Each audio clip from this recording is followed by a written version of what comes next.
တနေ့မီးပြတ်တဲ့အချိန်တွေများလွန်းလို့အိုက်ဆက်ပြီးစိတ်ညစ်နေရတဲ့ပြည်သူတွေအတွက်အားတက်စရာသတင်းကောင်းတစ်ခုထွက်ပေါ်လာပါပြီ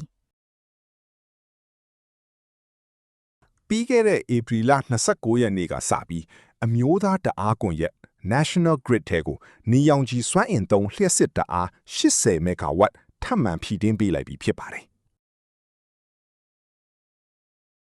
ယခုအသစ်ဖွင့်လှစ်လိုက်တဲ့တာစီ40 MW နဲ့တပြေဝ40 MW စက်ရုံ2ရုံကြောင့်နိုင်ငံတော်ဝန်စုစုပေါင်းနေရောင်ခြည်စွမ်းအင်ထုတ်လုပ်မှုဟာ180 MW အထိတိတိတသာမြင့်တက်လာမှာပါဒါတင်မကသေးပါဘူးမကြခင်မှာလဲမြန်မာနိုင်ငံရဲ့အကြီးဆုံးဖြစ်လာမဲ့210 MW မိထီလာဆိုလာစက်ရုံကြီးကလည်းတိဆောက်ပြီးစီးတော့မှာဖြစ်လို့မကြခင်မှာစုစုပေါင်း380 MW အထိလျှပ်စစ်တွေထုတ်ပေးနိုင်တော့မှာပါဒီစီမံကိန်းတွေရဲ့အဓိကရည်ရွယ်ချက်ကတော့ရေအားလျှပ်စစ်ထုတ်လုပ်မှုကျဆင်းတတ်တဲ့နွေရာသီလိုအချိန်မျိုးမှာ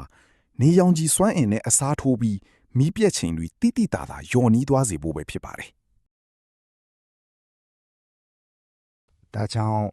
လာမယ့်နှစ်နွေရာသီတွေမှာတော့မီးမှန်နဲ့အပူဒဏ်ကိုအေးချမ်းစွာကြော်ဖြတ်နိုင်တော့မယ်လို့ယုံကြည်မျှော်လင့်ရပါတယ်ဒီလိုဝမ်းသာစရာသတင်းကောင်းလေးကိုမိတ်ဆွေတွေပါသိရှိနိုင်အောင် share ပြီးမျှဝေပေးလိုက်ပါဦး